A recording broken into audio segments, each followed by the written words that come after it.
molweni nonke mandibulise kusukela phentla kwam oba ndibulise ifemeli yonke kakumkani ndibulise oomama kweli gala lenkonzo mandibulise bethuna abahlali bembulo ndibulise abantwana bam noomama abalapha ngaphambili emolweni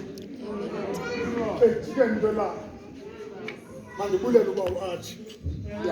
ukuba ithe mandibe nguArch ndimke lo Nqwelo kuthethwa ngayo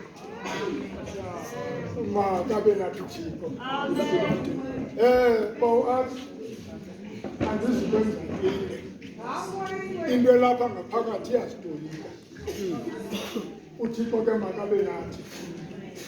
sebethethile abantu abalapha yaye imeko kakumkani iyazitolika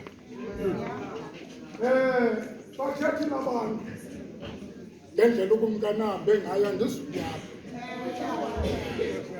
nangentlungu esiyifumeneyo kodwa andizuya kuloo ndawo ngoba abantu sebethethile qha eyona nto endiyijongileyo yinto elapha ngaphakathi eholweni nentetho ephuma ebantwini ndacinga into ethethethwa ngamaYuda ayephantsi komnqamlezo kaYesu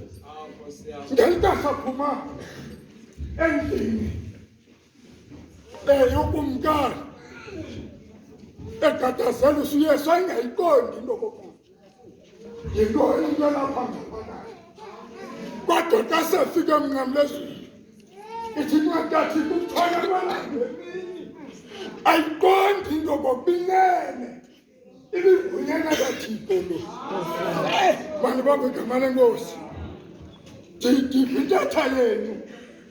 ethi ukumkani ebelilungisa inene kwaphela ukuthi umadoda amakhulu ebengumoya wahlala into ethi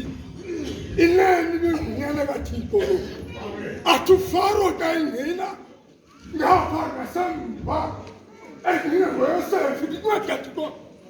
wathi sinokumfumana phina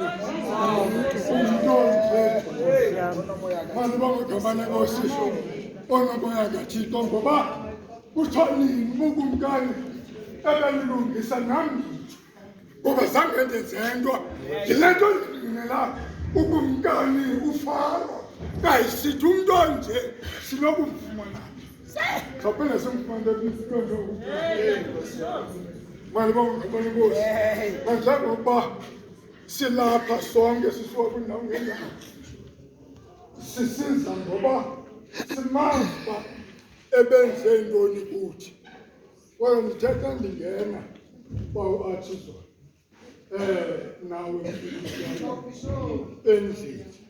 yona ke lapha ngaphakathi ngoba lo mbuso kwakhe kapha wafika lapha kuyo le ngubo le amandla kakumkani ayithungelwa ngukumkani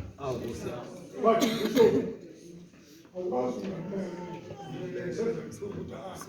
awuzuyithunga ngokwakho wathi kwa utshonile ndandilapha alivali yaziwela ifowuni ndiphethe kodwa ke masigqitheni loo ndawo silapha ndithi zulu xa ndifika apha kulokumkani uthi uPawulos xa ibhale ebhele inene abantu bakaThixo ulungelwe olunjengolwesabatha nanjengokuba sigcwele apha siyamazi ukumkani ngumntu kaThixo uphumile funda ke ba incwadi esi okay